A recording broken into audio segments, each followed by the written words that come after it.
Good evening. This is Rahul Reddy. Along with me is my business partner, Reddy Neumann.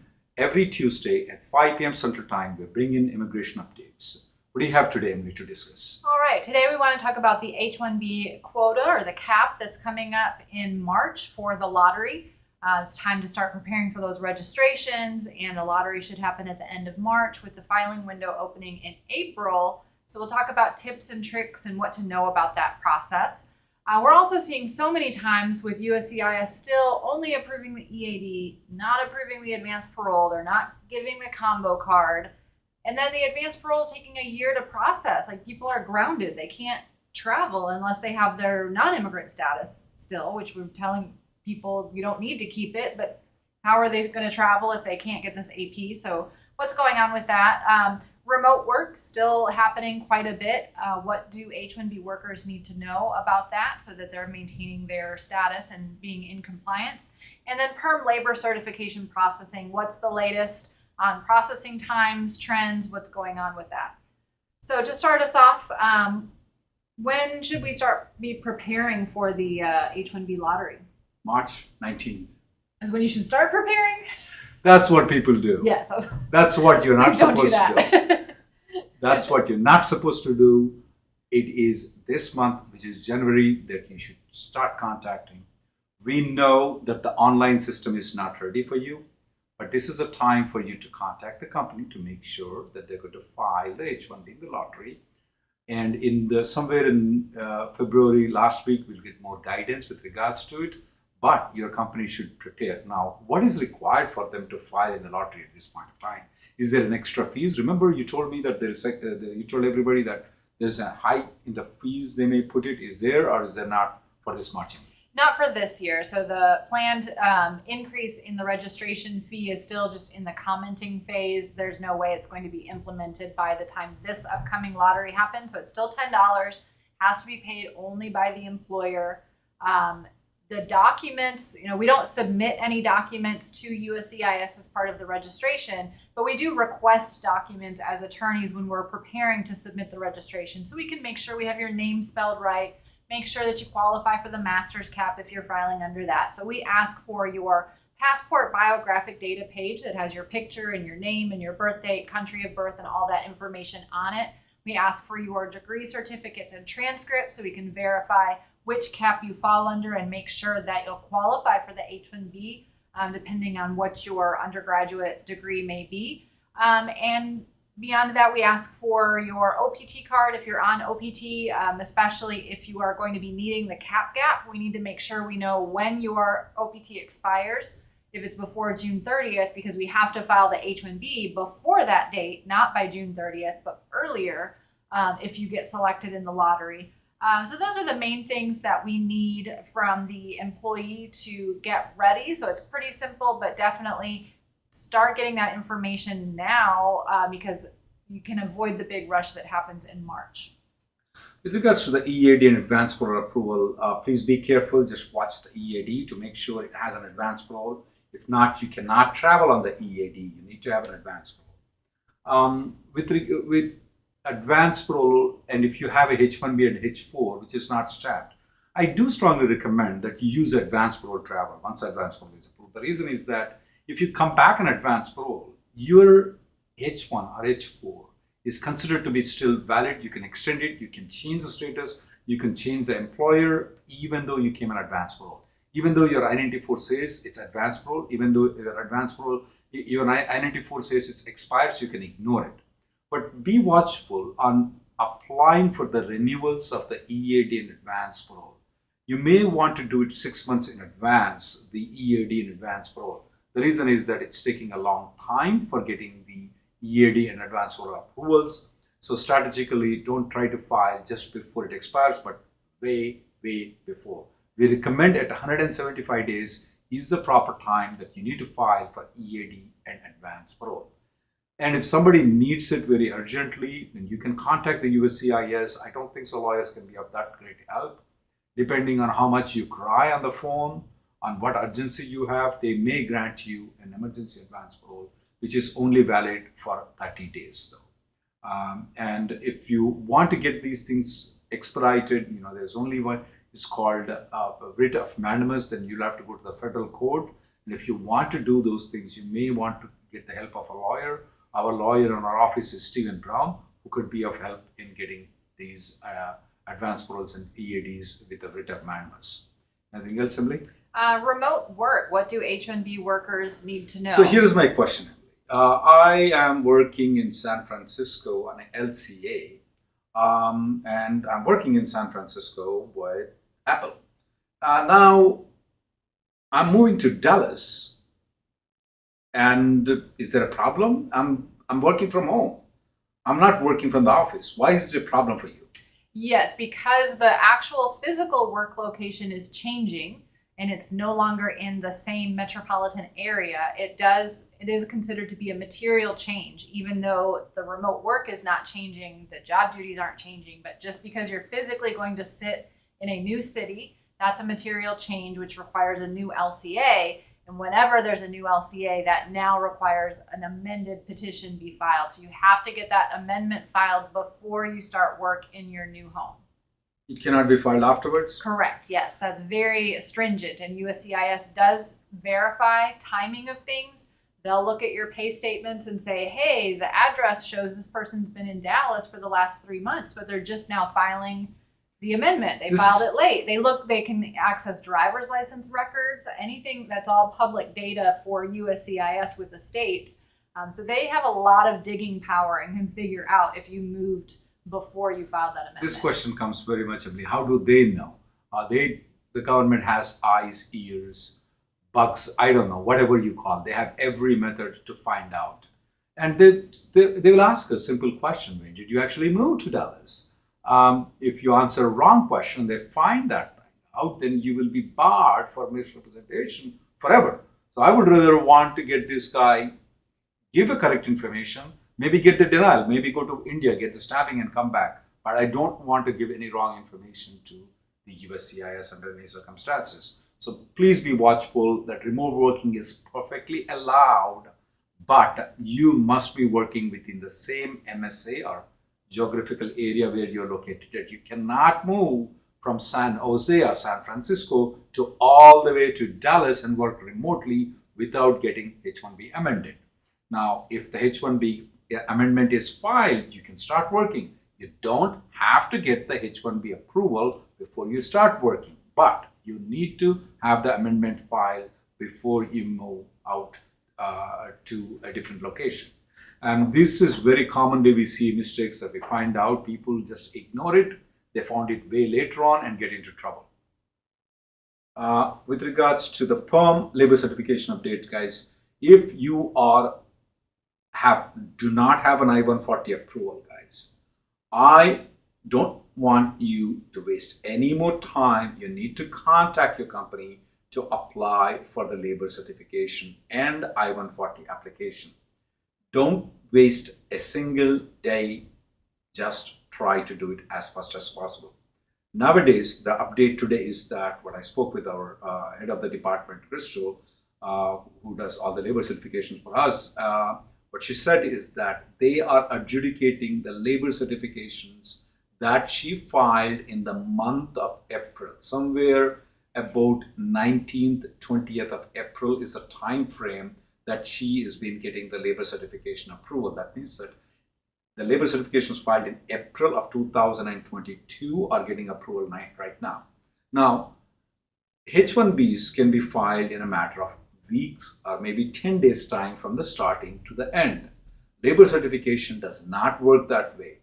They need to file something called prevailing wage with the Department of Labor. That she told me that they are adjudicating that application, which was filed in the month of July of 2022. That means that it's taking 6 months. So if you want your company to file a green card application, the first thing they will do is that the lawyer will ask all the information, collect the information, and discuss with you and employer to see what is the position for which they want to hire you on a permanent basis. Then the lawyer will file a prevailing wage, which is taking 6 months to get it approved. Now, After the prevailing wage is approved, it's not an automatic process though. Then the employer has to conduct a recruitment. They have to make sure that there's, for the kind of position for which they are hiring, if there is no other American worker available for that. To do that, they have to post advertisements in the Sunday newspaper for 2 consecutive Sundays. They have to post it in the State Workforce Commission. There are other things that what they have to do. That entire process may take up to anywhere between 2 months to 4 months. So the time process will be 6 months plus 2 to 4 months plus 8 months. So that's approximately around 18 months is the time. This is the minimum I'm speaking about. 18 months to 20 months is the time process that it's taking for the labor certification from the beginning to get the approval though. So if you have only 6 years of H-1B, you cannot extend the 6 years of H-1B until you get an I-140 approval. Now, after this 18 months to 20 months, you will file an I-140. Hopefully, so you're doing premium processing, you get that one approved. That whole process may add up about 1 month at the maximum. So that's about 20 months approximately. 18 to 20 months is the time period. So I don't want you to go all the way to you are in the 5th year of H-1B or 4th year of H-1B. Then you come to, oh, what do I do? I'm getting out. I'm getting out. I can't stay in this country beyond 6 years. And that happens very frequently. You need to take the step in the 1st year of H-1B and at the most of the 2nd year of H-1B. 3rd year of H-1B, that's an emergency for you. Now you are a real emergency for you. Everything should be there and you should contact. If the company is not filing the green card application, what should they do, Emily? Yeah, you would want to be looking for another employer as quickly as possible. Make sure that new employer is willing to file and will start the process within a reasonable time when you join. I'm getting $250K, but the new employer is only willing to give $150K. Is it okay for me to join? If you want the green card, if you want to be able to extend beyond the 6-year limit, which you're going to need that I-140 for, I think it's worth to take a $100,000 pay cut temporarily. I would do that. To get that I-140 approved. You wait 6 months, now your priority date's locked in. Now you can move to any other employer. This gives an example to me, Emily, that you guys are guys who are laying golden eggs. Okay, that's simply, you're laying golden eggs, guys. Now, if you want to kill yourself from United States and stop laying the golden eggs, that's up to you. But it's better for you to continuously lay the eggs. You need to have this labor and I-140 process. The better it is, the faster it is, the better for you. The later it is, that ends up into big trouble. How many times do you see, Emily, people coming in the last day, what to do with the problems? Every day. Every day we get a consultation on my 6-year limit is ending next month. What do I do? My prevailing wage is still in process. My PERM hasn't been filed yet. My PERM's still pending. My PERM got audited. There are so many people that just are there any solutions for the people, let's say, for example, their green card, their labor and I-140 is not approved and they're completing 6 years and there's no way we can get the I-140 approved. What's the solution for them? Yeah, so if you have not hit your 6-year limit, you can take a strategic trip outside the U.S. to be able to later recapture that time and then get the H-1B renewal without having to go through the lottery once your I-140 is approved. So that's probably the most common scenario. First, anytime you spend outside the U.S., once you start your H-1B status, can be recaptured and added to the end to extend your 6-year limit out. If that doesn't buy you enough time, you can exit right before your 6-year limit ends, stay outside the country while you wait for your labor and I-140 to be processed. And as soon as that I-140 is approved, you can get the H-1B for 3 years, come back to the U.S., and then continue from there. Some people change status to another visa category. If their spouse is on H-1B as well, maybe you can switch to H-4 temporarily and then later switch back once you have your I-140 approved. So that can also be an option, but travel is usually the most common solution there. Anything else, Emily, before we go to questions? All right, I think we can go to questions. RV is asking question, does company layoffs affect already filed EB2 I-140? It should not, unless the company withdraws the I-140. But if the company gives you an option of doing a premium processing RV, pay for that. Get it over with it. You will be in a very good position if you get that I-140 approved. Surabhi has this question: how does the O1 visa applicant apply for GC? Should they go through EB category? Can you throw some light on the topic? So the O1 visa people have multiple options. They can go to employer and have them file PERM label certification, get into EB2 or EB3.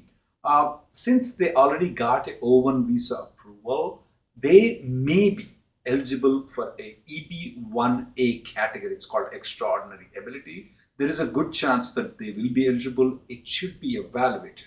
If they are eligible for EB1A, that EB1A could be filed by an employer. It could be self-petitioning EB1A also. So what is self-petitioning? Can they file by themselves?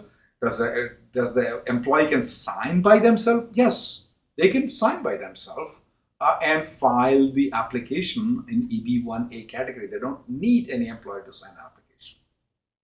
PERM has an H-1B extension that is pending, but also has an H-1B transfer that is approved. And he's going to join the new company at the end of March and wants to know if he can travel and get the H-1B stamped with company B, the one that he's transferring to, and then come back into the US. So potentially yes, but it depends on the timing, because when you're coming back on company B's visa stamp, you need to be intending to work for company B. So if you're coming in February and you don't intend to join company B until the end of March, that's going to be a problem because you don't have the approval with of the extension with company A, and that's the company you're planning to work for.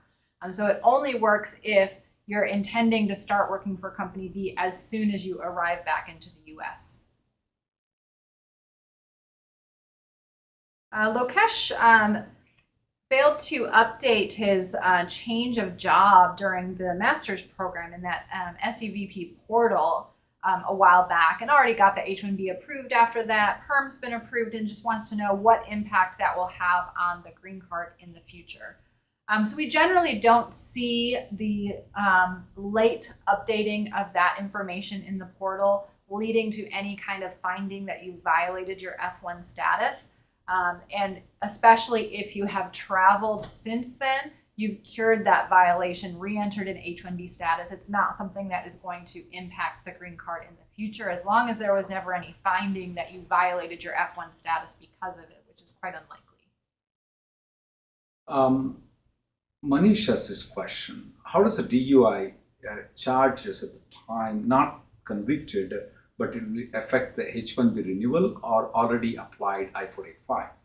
H-1 renewal, there is no negative effect at all. You will get the H-1B renewal. But if you want to go for a H-1B stamping, the answer is no. Consult a lawyer, because first of all, your charges are, you're not being convicted. You may not be allowed to travel at all. That you have to check with the criminal lawyer, and you need to consult an immigration lawyer if you're going for stamping. Even if you have the stamp valid, for example, if your H-1B, current H-1B is expiring in, let's say, December of 2023, that's no longer valid. You can't travel on that.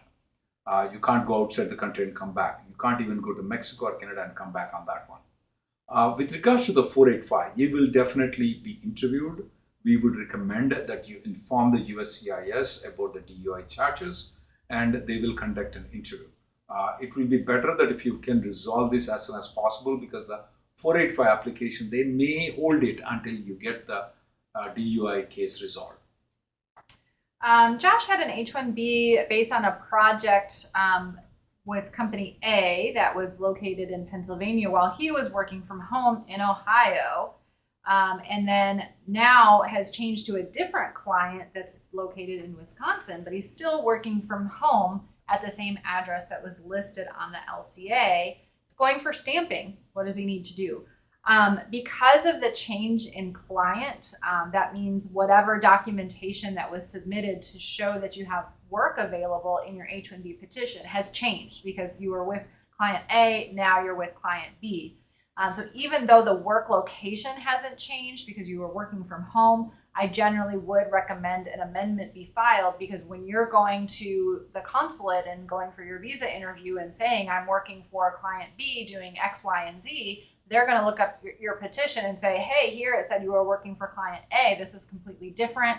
you're going to get a 221G while they look into it and everything gets delayed. So for that reason, I recommend an amendment, even though for the work location, it's technically not required. Question from Ajaya Anand.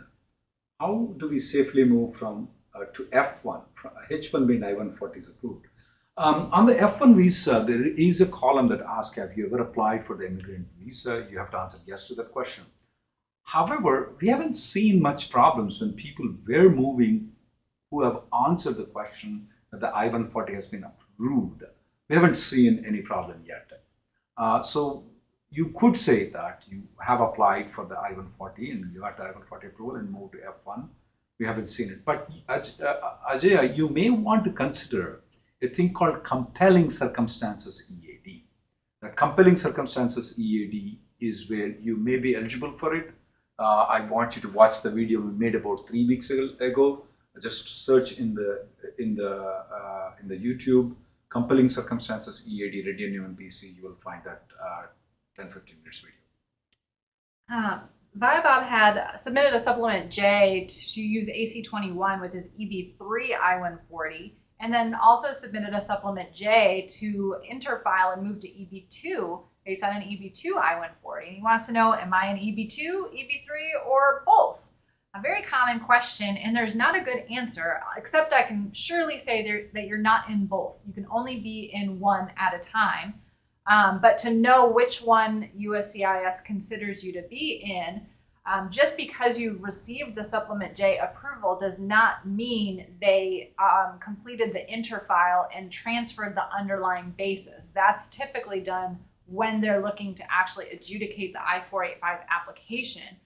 You can try to do a Freedom of Information Act request and to see if there's any boxes checked on those forms where an officer has looked at it, but you're pretty much in limbo until USCIS actually opens the file and adjudicates the application. The optimistic investor is asking the question that once you return back on advance parole, are you on the H-1B? Are you on the advance parole? It's a very tough question. Within our own office, people answer it very differently, though. But one thing is that you can extend the H-1B, you can change the employer, and you can amend the H-1B. No problem with it. So the question is whether or not you are an H-1B or advance parole. That's a question a lot of people answer very differently.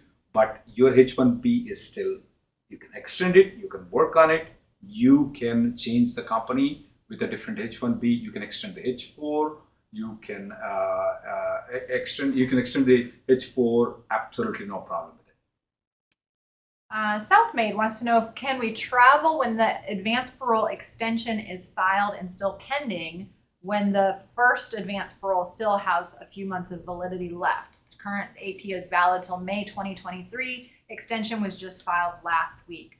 Yes, you can. So assuming you will go and come back before your current AP expires, you can travel in that situation, and USCIS does not deny the new AP because you traveled. If it was an initial one or you traveled after that AP had expired, then they do deny the pending AP because you traveled. But only in the situation where you have an existing AP that is not expired, you're going to travel using that, and the new AP is pending, that's when it's fine to do that. Maiho has this question. My son is a Canadian born. He's 15 years old. He recently got his EAD and AP. Does he still need a H-4 to maintain the lawful status in USA? No.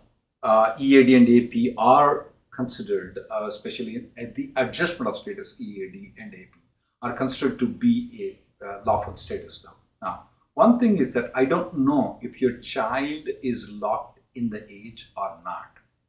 That's called CSP, Child Service Protection Act. According to that, is the age locked? I mean that he will get a green card even if your priority date becomes current. 20 from now, there are chances that he will still get the green card even if he crosses 21 though. So that's, you have to be careful on that whether he's locked. If he's locked in the child though, if I have my child locked in the Child Service Protection Act, I do not want to extend the H-4. If he's not locked in the age, definitely you need to consult the lawyer. How do you know whether he's locked or not? Please search this in the Google called CSPA, Reddy and Neumann, and then you will have a video made by Emily and me about that particular topic. Just it's a 10-minute thing. You need to listen to that one. Arzu just got the PERM approved last week, but he has a priority date of 2012 based on a prior I-140 approval. In the current visa bulletin, the 2012 priority date is not current in EB2, but it is in EB3, and he wants to know, should I file under EB2 or EB3? Well, assuming that your labor certification was filed for EB2, you have the choice of filing either an EB2 or an EB3. If your date is not current in one and current in the other, I would probably file it in the one that it is current so you can get that 485 filed. You could file both I-140s in case EB3 retrogresses and EB2 moves forward. That way you would be covered. But if it's just an EB3 labor certification, your only option is EB3. You can't use an EB3 labor to file an EB2 I-140. Warren Rob has this question. Priority date is November 2022. EB2 I-140 approved. File for it fine January of 2023. Receipt notice January 13th. When can I expect the green card? Well, it could be 2 months. It could be 2 years. That's a typical time that it's taking. Even though the online status says that it's 50 months, it may not take that much time. Definitely, if it takes more than 12 months, I think so that's the right time for you to contact an immigration lawyer who can take you to the court and file a writ of mandamus, because your priority date is November 2010, so you definitely have a right to get the green card faster than the other people. Madan says the priority date has been current since December, got an RFE for the medicals, but only the primary applicant got it. The derivatives did not, even though the online case status for the derivatives shows RFEs were sent.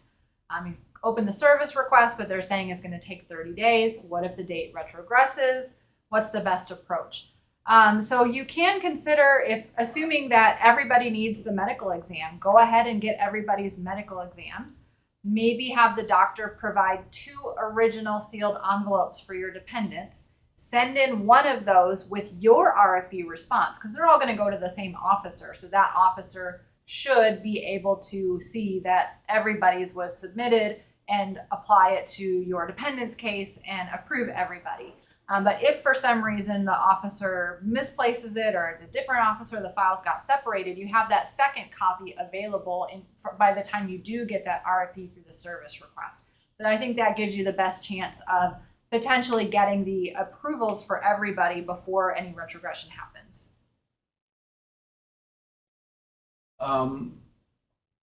CA, he got his GC approved.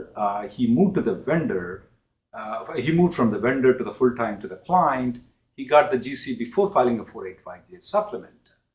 Will it cause any problem because he didn't file the 485J with the company that he's been working for? No, you're fine. I don't see a problem. I don't see a problem at all. And then you said that you worked only for 1 week with the petitioning company. Will that be any problem? I don't see that as a problem. I don't see that as a problem.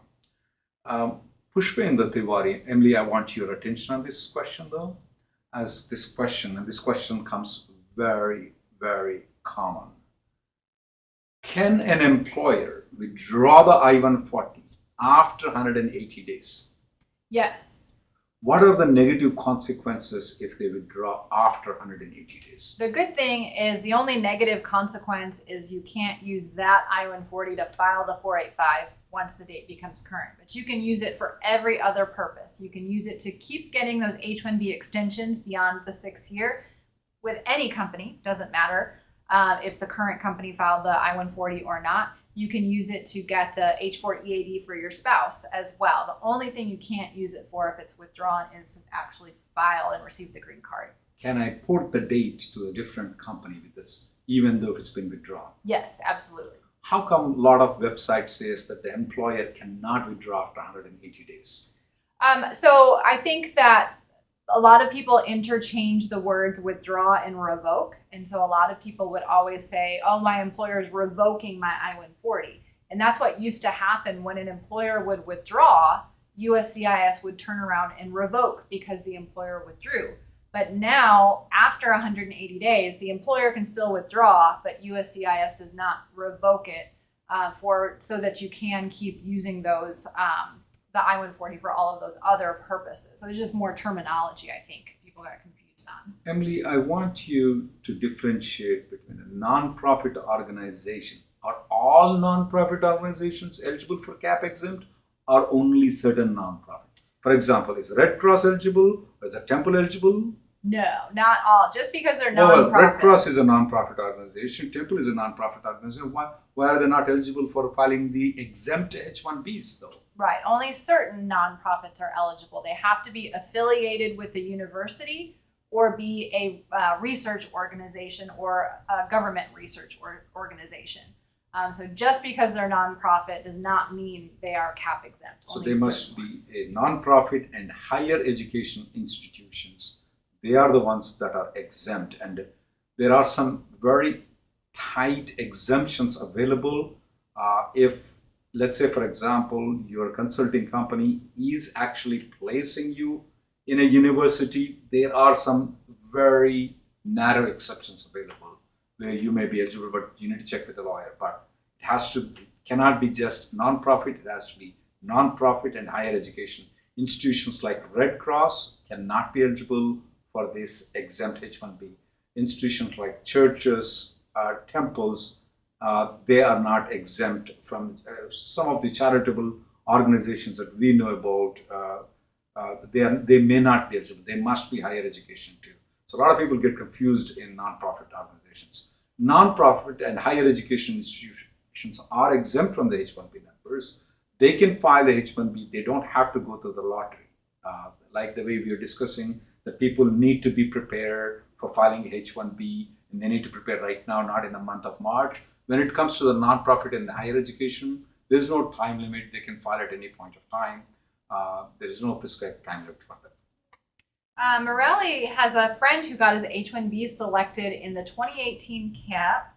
That visa has been stamped, but he never traveled to the U.S. and now the visa's expired, and he wants to know if he's eligible to file for a new H-1B and is he cap exempt or not. So even after the 6-year limit, yes, he can file a new H-1B and not be subject to the cap because he was previously counted and he has a full 6 years available to recapture. So he is not subject to the cap because he got selected, got the petition approved, and either was granted H-1B status or received the H-1B visa. In his case, he received the visa even though he didn't use it. Salim Nurani has the question, his wife is getting graduated as a respiratory therapist and they are not going to file a residency. I don't know what that means. Residency means. One, respiratory therapy does not require a specific degree as a specific requirement.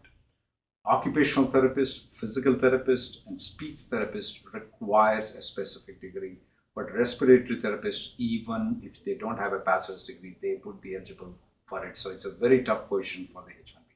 The other thing, Salim, is that we do not have a right on the hospitals.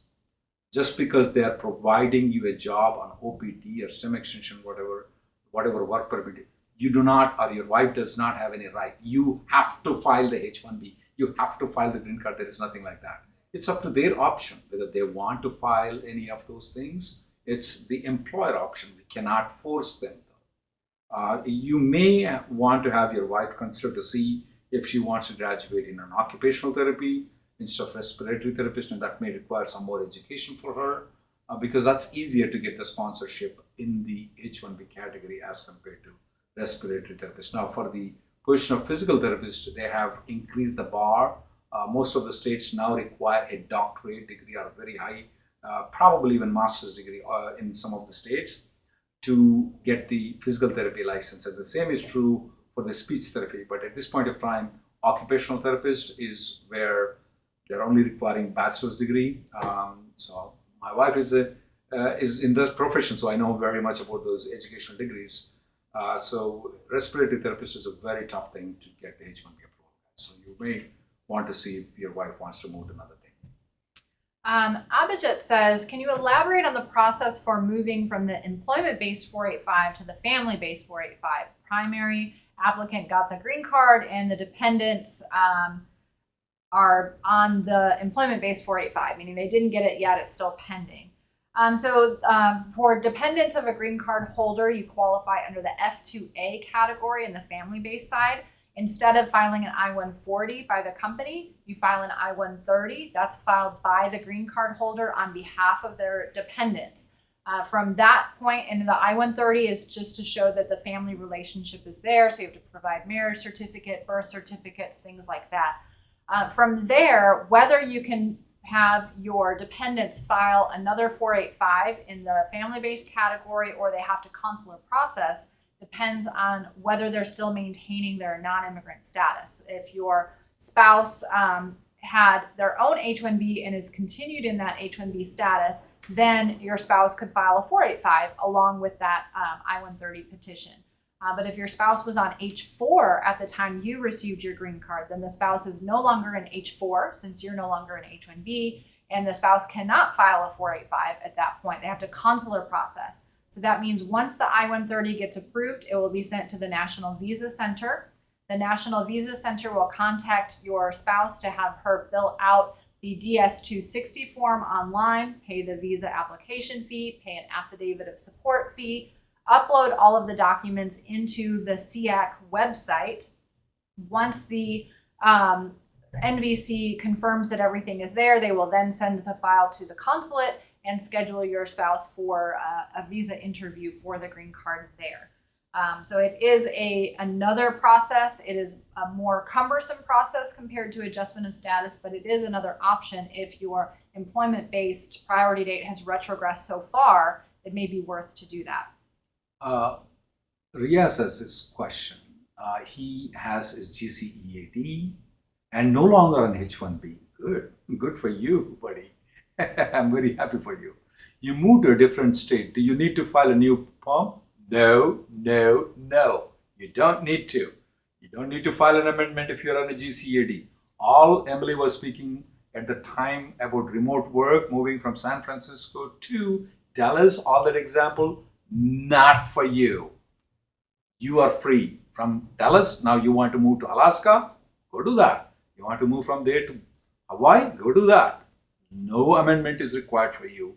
You are in a good position. AJ got a job offer and that employer is okay with remote work and he wants to know, how do I file the transfer with what location is listed, my current location or the new employer's location? So there's a couple of options. It is based on the actual physical work location. So it would be your home address that is listed as the work location on the transfer. Even though you're not moving, it's the company that's petitioning you that's changing at that point. Sometimes we will also list the company address, and if there's a reason that you might come to the company office, we do that from time to time. But it definitely would have your home address on that LCA and the I-129 petition. Vijay Reddy has this question. Any update on legal dreamers? None. We may not expect anything on the legal dreamers, at least right now. I don't see anything in there for them legal dreamers. In fact, this administration is more favorable to the people who entered illegally, stayed illegally, worked illegally, and don't pay taxes.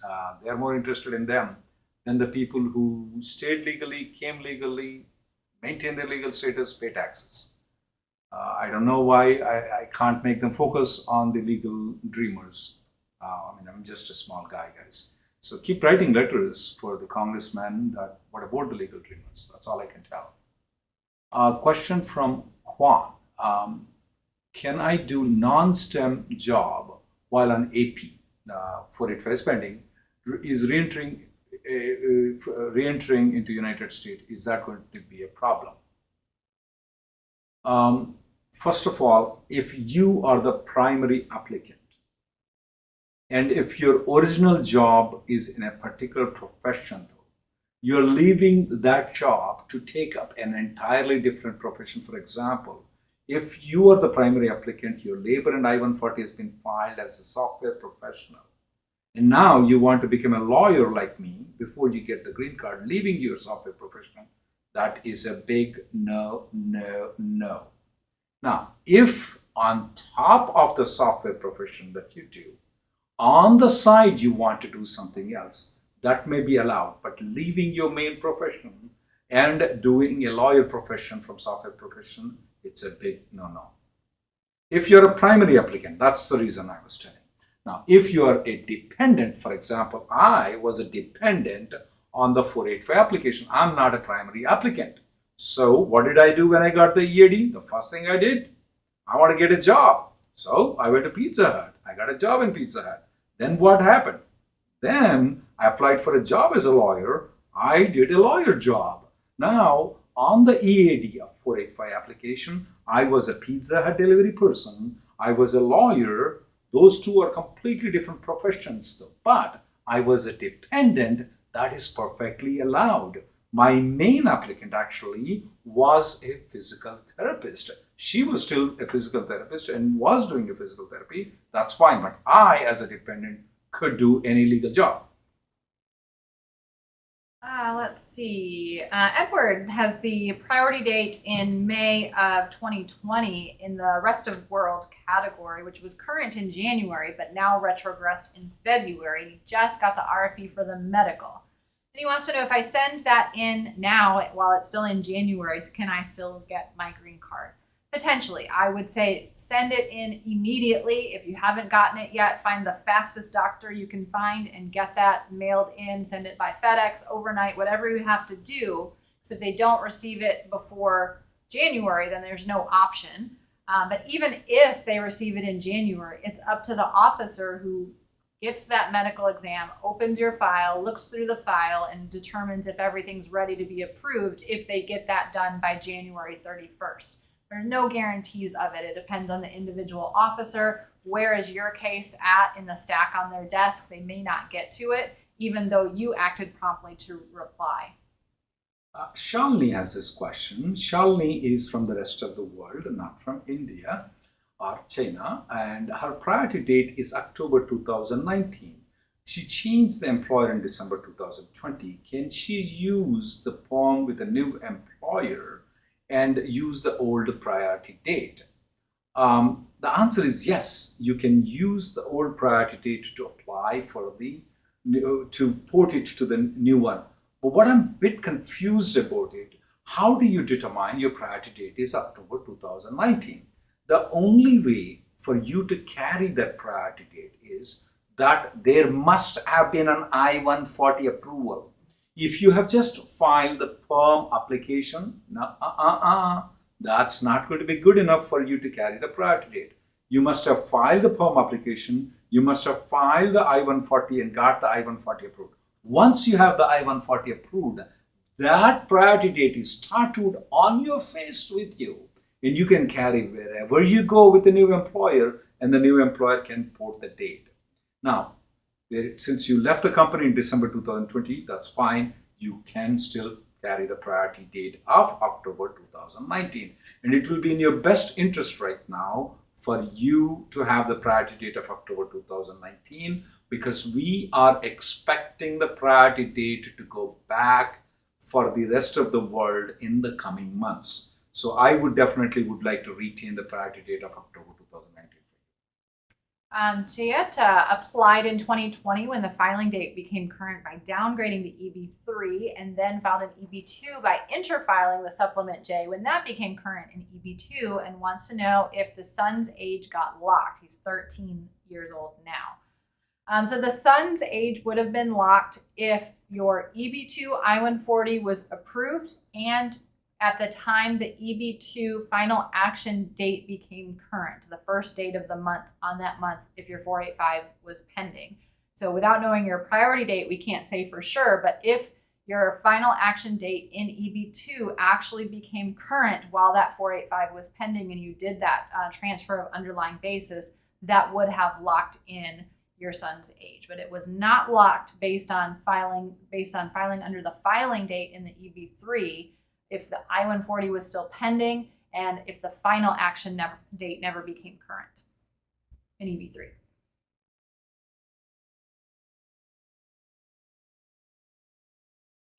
Clevy says, I'm on H-1B and I'm from rest of world. My girlfriend is from India with an approved I-140. If we are married, could we file adjustment of status using cross-chargeability? We both work in Texas and she's still with the same employer.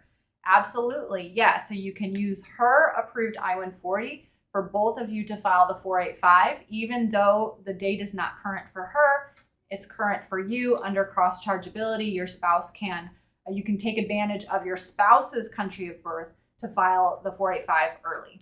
Okay, I want more explanation, Emily. So let's say, for example, I am born in India and my priority date is 2019. My wife is born in Saudi Arabia and she's a citizen of Saudi Arabia.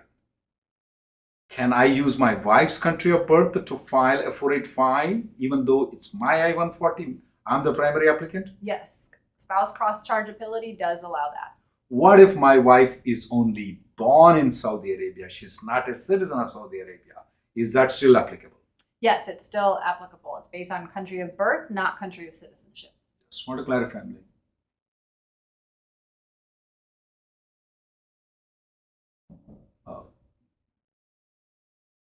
Okay. Question with regards to Zulfikar. With regards to the stem extension, the only thing that we know that can expedite other than what you're doing, which is taking a long time, is to file a writ of mandamus. But the results are going to come, the minimum time it's going to take is about 70 days. If you're willing to, you can contact Stephen Brown in our office. He's the right person to direct you on that. Tenu Priya says, for family-based GC, is there any way that I can schedule the green card interview other than in the home country? Potentially, but it is up to the other country to accept your case. And so you have to reach out to that consulate, get their permission, and then have the case transferred by the National Visa Center. The cases that I've dealt with have turned into the biggest hassle because the SEAC online system stopped working. The consulates are saying, no, ask NVC. NVC says, no, ask this consulate. This consulate says, no, talk to that consulate. I've been going round and round. Why? What's the purpose of going to a different consulate, Emily? I mean, I could see if your home country is Ukraine or something like that. Yeah. But for some people where it's more convenient, maybe it might not be worth it because it might delay the whole thing. It's been I would consider that mess. if, for example, Palestinians or Ukraine people, those are the people I would say that they should try to go. But for just people from China, India, Mexico, or some other country, they shouldn't try to do it based on my experience also and your experience also. Namisha says, why are the H-1B and H-4 approvals so fast for some people and then so long for other people from the same location, same office? Is there any criteria that plays a role, or is it just luck? Well, USCIS would claim that they follow first in, first out. We know that that's definitely not true based on how all these 485s have been happening. And we're seeing that the later filed H-1B and H-4 and H-4 EADs are starting to be approved altogether concurrently like they used to do before the fingerprinting and pre-COVID and all of that. But some of the earlier filed ones are still being separated where the H-1B gets approved first and then the H-4 takes forever. We are making progress on that to where hopefully soon we will have all of the applications approved together if they're filed together. But yeah, you're completely right. It is luck at this stage. Rajiv Singh is asking, is there anything going on clearing the green card backlog? Nothing. We had the Eagle bill that died.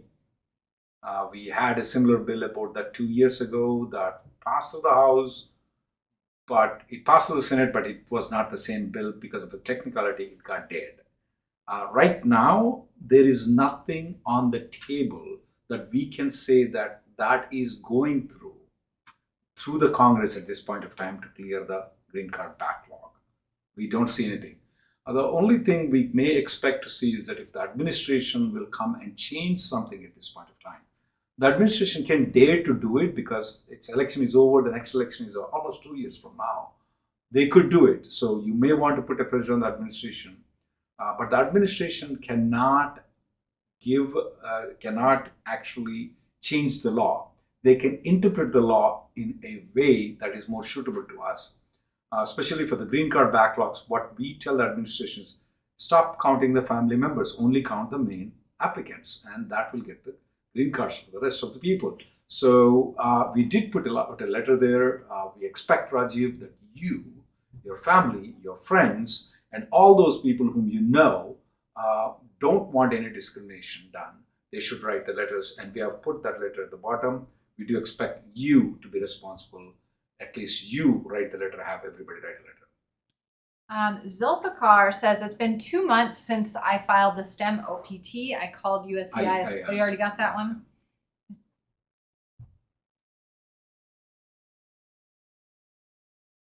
Predictions on the priority date movement, guys. What the State Department has indicated to us right now is that the rest of the world is going to be backlogged. That means that not many Indians are expected to get the green card other than the allocated quota. At this point of time, under the EB2 and EB3, Indians are only allowed up to about 4,000 green cards in EB2, up to 4,000, somewhere around 4,000 under EB3. So if the rest of the world gets filled out, we may not be able to get more than 4,000 green cards, which is going to be very tough. The number of cases that are in the pipeline there are humongous. So it may take a lot more years for the priority dates to move. And unless something is going to change, to expect to move beyond January of 2015 is going to be a long shot. But who knows? Administration can change. We never expected COVID to come. What if COVID-2 or some COVID comes out? Things may change, but otherwise, if things are as it is, it's going to be very unlikely for the priority dates to move to January of 2015. Anurag says his friend transferred his H-1B to Company B, and Company A did not pay him for the last 2 weeks of work. Now Company B got an RFE to show the previous employment. Company A is not giving the letter confirming employment dates and wants to know, is not having those pay statements for the last 14 days going to be an issue? Well, remember, in the event of job changes, there's a 60-day grace period. So even if he does not have pay stubs for up to 60 days, he's still eligible to transfer to the new employer. So it's possible that when the transfer to Company B was filed, they didn't include pay statements or didn't include the most recent ones. We normally include the last 3 pay statements that show that they've been paid up to within 60 days of the date of filing the transfer, and we never get RFEs about that. So not sure if maybe that was missed out, and that's why there's a request for evidence on it. But 14 days is generally not a problem as long as he qualifies for the 60-day grace period. Kelby, yes, that is right. EB3 for the rest of the world is expected to get backlogged. That's what the State Department is telling, but we don't know. It's going to come in the next month or couple of months. So if you are eligible to file the 485 application, I would hurry up and file the 485 as soon as possible. Ani Kansani asked this question. He has filed the 485 application 2 months ago. He did not get the biometrics appointment. His priority date is 2010. Is there a problem? My other friends who filed 1 month ago got the biometrics. I did not. They don't go in line though. So I'm not that much worried just because it's been 2 months. The biometrics has not come. I'm not that much worried at all. You got the receipt notices. You're in a safe hands right now. You'll get in a month or 2, or typically 3 to 4 months also you can get it. Nothing wrong with it. Sri Teja has the H-1B expiring this September, but the passport's expiring in May 2024. He wants to know, if I apply for the H-1B extension, will my I-94 validity be given till 2026, or will it be cut short based on the passport validity? When you're filing with USCIS, they do not cut it short based on the passport validity. So you should be eligible to get the extension to September 2026. Where your I-94 gets cut short is if you travel. So let's say you get that extension approved and it's valid till 2026, and then you travel and come in using your passport that's expiring in 2024. CBP will cut short your I-94, the one that you print online, and will only allow you entry till 2024. That can be a major problem if you don't notice it and don't take any action to correct it before it expires. So just keep that in mind for travel, but for filing the extension, as long as the passport was valid when you filed, you'll get the full validity period of the petition. Question on H4 EAD. Can I file I'm on H4 EAD, I have a master's degree in the United States. Can I file in the master's quota from H4 EAD, or is it only F1 visas who can file under the master's quota? No, H4 EADs can file under the master's quota. You need to have a master's degree from an accredited nonprofit university of USA. That's all.